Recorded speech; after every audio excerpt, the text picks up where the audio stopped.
इंदौर विकास प्राधिकरण संचालक मंडल की बैठक बुधवार 26 मार्च को संपन्न हुई। इस बैठक में बजट वर्ष 2025-2026 का अनुमोदन किया गया, जिसमें कुल प्राप्ति 1597 करोड़ और कुल व्यय 1508 करोड़ 38 लाख रुपए अनुमानित है। कुल रुपए 88 करोड़ 12 लाख के लाभांश का आकलन किया गया है। संभागायुक्त दीपक सिंह ने बताया कि वित्तीय वर्ष 2025-2026 में मुख्यमंत्री डॉक्टर मोहन यादव के निर्देशानुसार शहर के प्रत्येक महत्वपूर्ण क्षेत्र में विकास करने का लक्ष्य रखा गया है।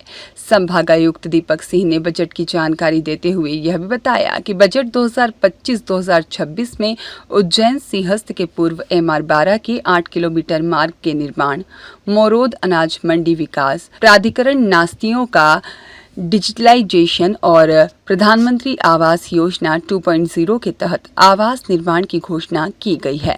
इसके अलावा इंद्रेश्वर महादेव और पंडरीनाथ मंदिरों का नवीनीकरण भी किया जाएगा। 50% सब किसान समझे हुए हैं। सर बोर्ड बैठक भी हुई है आज के बोर्ड बैठक में। आईडीए बोर्ड बैठक में आज विशेष रूप से तो बजट का ही प्रस्ताव रखा गया था। जो सुपर कॉरिडोर में स्कीम 139 में कुछ प्लॉट्स हैं उनके रेट्स भी निर्धारित किए गए हैं और कुछ सामान्य जो रूटीन के विषय हैं उसके लिए। सर स्कूल ऐसे हैं पहले के जिनका जो है वापस से नवीनीकरण तो किया जा रहा है, लेकिन उनका मेंटेनेंस में प्रॉब्लम है। दूसरी बात ये कि जो आवास योजना के जो फ्लैट्स हैं बना के आईडी तो रख देता है, लेकिन उसके बाद में जो मेंटेनेंस है वो नहीं हो पा रहा है वहाँ पर। वो कई फ्लैट्स अभी भी खाली पड़े हैं जो बहुत पुराने हैं। CM rise school IDA deposit work में कर रहा है और बनाने के बाद हम उसको स्कूल एजुकेशन डिपार्टमेंट को हैंड ओवर करते हैं। सिमिलरली जो फ्लैट्स आईडीए बनाता है वो वहाँ के रहवासी संघ को ऑपरेशन मेंटेनेंस के लिए हैंड ओवर किया जाता है। और अगर आप आनंद वन और दूसरे इस तरह के देखेंगे तो बहुत ही अच्छी वहाँ पर रहवासी संघ काम कर रहा है। और बजट में रिवर फ्रंट, हाँ, ये जो हमारा कुरमेड़ी का ISBT है वहाँ पर जो ये सरस्वती कान नदी का जो एरिया है, इस वर्ष हम लोगों ने करीब 1 किलोमीटर क्षेत्र जो आईडीए की स्कीम है वहाँ पर हम लोग रिवर फ्रंट का काम लेंगे। वरिष्ठ नागरिकों वाला है वो तो कोई भी वरिष्ठ नागरिक उसमें आ जाएगा, लेकिन उसका ऑपरेशन मेंटेनेंस अच्छे से हो इसके लिए हम लोग एक एजेंसी उसमें लगा रहे हैं। तो उसकी फिर जो चार्जेस हैं वो एजेंसी के द्वारा निर्धारित किया जाएगा। तो वो नेचुरली इस पर डिपेंड करेगा कि वो एजेंसी किस तरह के चार्जेस रखती है। ISBT का सीएम जो है अभी अपनी योजना में 60% विकसित भूखंड देने का घोषणा की है और उसी से लगी हुई अहिल्या पर जो है वो डेवलप होने वाली प्रस्तावित है जो शासन से मंजूरी के लिए है। तो क्या आईडीए भी 60% भूखंड विकसित भूखंड देगा? फिर किसान से मांग करेंगे। देखिए, MTIDC ने लैंड पूलिंग का अपना जो नीति बनाया है वो नीति town and country planning act के पर ही सिद्धांत पर आधारित है, जिसके आधार पे आईडीए लैंड पूलिंग से जमीनें लेता है। आईडीए सामान्य तौर पे कमर्शियल और रेजिडेंशियल डेवलपमेंट करता है, जिसमें कि इंटरनल रोड्स और सार्वजनिक क्षेत्र में काफ़ी बड़ा एरिया चला जाता है और हमको डेवलप्ड एरिया कम मिलता है। जबकि इंडस्ट्रियल डेवलपमेंट जब भी होता है तो वहाँ पर प्लॉट की साइज़ बड़ी रहती है और रोड्स की संख्या कम रहती है। तो स्वाभाविक रूप से इंडस्ट्रियल डेवलपमेंट में जो डेवलप्ड प्लॉट मिलता है उसका परसेंटेज हाई होता है। और जब इंडस्ट्री डिपार्टमेंट इस पॉलिसी को बना रहा था तब आईडीए के द्वारा और टाउन कंट्री प्लानिंग डिपार्टमेंट के द्वारा उनके साथ कई बार डिस्कशन किया गया है और उसकी जो प्लानिंग हो रही है उसमें जब हमने ये देखा कि वहाँ पर जो डेवलप्ड एरिया है वो ज़्यादा निकल रहा है तो हमने ही ये सजेस्ट किया था कि आप ज़्यादा डेवलप्ड प्लॉट ऑफर करें। कि जो सर्विस रोड है उसकी हालत अभी भी खराब पड़ी है, उसको कब तक जो है ठीक कर दिया जाएगा। साथ ही अब जो कई जो फ्लाईओवर बने हुए हैं नवलखा से भंवरपुरा तक, इस बीच में जो है BRTS भी आ रहा है, तो BRTS हटाने का प्रस्ताव दिया गया है। तो अब उस जगह का कैसे जो है स्पेस का उपयोग किया जाएगा? आईडीए द्वारा बहुत सारे जो फ्लाईओवर्स बनाए गए हैं। जो सर्विस रोड है उसके बारे में हम लोगों ने ये तय किया है, क्योंकि सर्विस रोड के अलॉन्ग बहुत सारी अंडरग्राउंड वाटर सप्लाई, सीवरेज और अन्य सर्विसेज रहती हैं। उसमें हमने ये तय किया है कि नगर निगम उसका एस्टिमेट देगा और वो राशि आईडीए देगा और नगर निगम उस काम को करेगा। नए फ्लाईओवर्स की अगर हम लोग बात करें तो जो हमारी स्कीम्स बाईपास के पार बन रही हैं वहाँ पर हमने 2 फ्लाईओवर प्रस्तावित किए हैं। बीआरटीएस में और इंदौर में ट्रैफिक के दृष्टिकोण से कौन से फ्लाईओवर्स बनने चाहिए, इसके लिए ऑलरेडी फिजिबिलिटी टेस्ट के लिए एक एजेंसी आईडीए ने लगाई हुई है। फिजिबिलिटी रिपोर्ट आने के बाद हम लोग बैठ के तय करेंगे कि कौन से फ्लाईओवर आईडीए को लेना है। निश्चित रूप से फ्लाईओवर और जंक्शन डेवलपमेंट से ट्रैफिक व्यवस्था में सुधार आता है।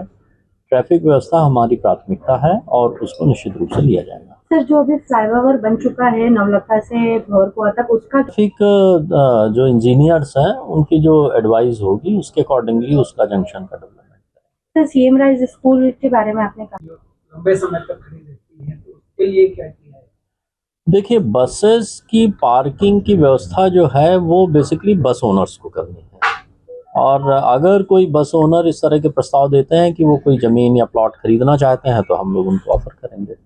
जैसे महाराष्ट्र की बसें हैं तो प्राइवेट ऑपरेटर्स नहीं चला। वो प्राइवेट ऑपरेटर्स को ही व्यवस्था करनी है अपनी बस खड़ी करने की। तो सर, ये लंबे समय से ये गतिरोध बना हुआ है, कई सालों से ये किसान जो है सफर जो है वो कॉमन मैन करता है, जिसको शहर के अंदर से कि कोई व्यक्ति अगर व्यवसाय कर रहा है तो उस व्यवसाय की व्यवस्था उसको ही करनी है।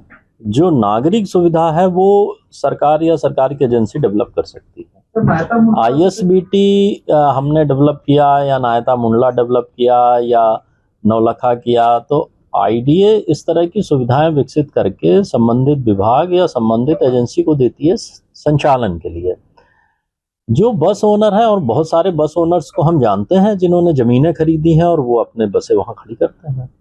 तो नायता मुंडला अभी तक शुरू नहीं हुआ है, इसके लिए बीटी को आईडीए बना के और एक निजी एजेंसी को दे रहा है और प्रयास ये है कि वहाँ से जो रेवेन्यू कलेक्शन होना है, वहाँ के जो कमर्शियल स्पेसेस हैं, ऑफिस स्पेसेस हैं, एडवर्टीजमेंट के स्थान हैं, जो बसेस आएंगी उनसे जो चार्जेस लेना है वो एजेंसी ले और उसका जो ऑपरेशन मेंटेनेंस है वो एजेंसी ही करे।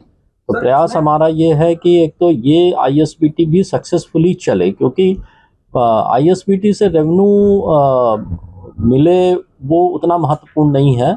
आईएसबीटी अच्छे से रन हो, साफ सफाई हो, यात्रियों को अच्छी सुविधा मिले, वो ज़्यादा इम्पोर्टेंट है। और इस आईएसबीटी कुरमेडी की जो हमारी लर्निंग्स रहेंगी चलाने की, वो आने वाले समय में जो 2 आईएसबीटी भोपाल रोड और धार रोड पे हम लोग डेवलप कर रहे हैं उसमें हम कोशिश करेंगे और बेहतर हम व्यवस्थाएं करें। के लिए जैसे मैंने बताया, ये हमारी बहुत ही प्राथमिकता का विषय है। ग्रीनरी के लिए लगभग 38 करोड़ रुपए का प्रावधान रखा गया है। जहां पर आईडीए की स्कीम्स हैं, आईडीए वहां तो करेगा ही। कलेक्टर इंदौर द्वारा भी कुछ शासकीय जमीनें उपलब्ध कराई गई हैं, वहां भी हम ग्रीनरी डेवलप कर रहे हैं। आज हमने फॉरेस्ट के जो डीएफओ हैं उनसे भी बात की है कि अगर वो कुछ इस तरह के प्लानिंग एरिया के अंदर फॉरेस्ट की भूमि उपलब्ध करा सकें, जो पहाड़ी हो या समतल हो, तो आईडीए अपनी राशि वहां लगा के ग्रीनरी डेवलप करके और उसको फॉरेस्ट को हैंड ओवर कर दे।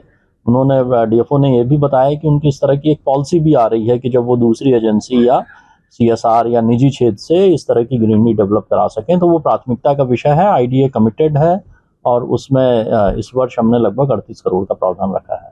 हटवाने की जिम्मेदारी किसकी? देखिए, ये हाँ बिल्कुल हमारे अधिकार में है और ये बेसिकली इन्फोर्समेंट का विषय है। मतलब इन्फोर्समेंट में क्या कलेक्टर, एसपी, नगर निगम में इन्फोर्समेंट में नहीं आते? आईडीए नहीं है। नहीं सर, अभी हम लोग आईडीए की बात कर रहे हैं। 5-6 जिलों के नहीं, ठीक है, आपका पॉइंट बहुत ही अच्छे से लिया गया है। और जब भी ट्रैफिक कमेटी की बैठक होती है जिसमें इन्फोर्समेंट एजेंसीज रहती हैं, हम लोग इसको डिस्कस करते हैं। ये विषय है संज्ञान में और आपको उसका जल्दी मुझे लगता है परिणाम भी दिखेगा। ब्यूरो रिपोर्ट, सत्याग्रह न्यूज़, मध्य प्रदेश।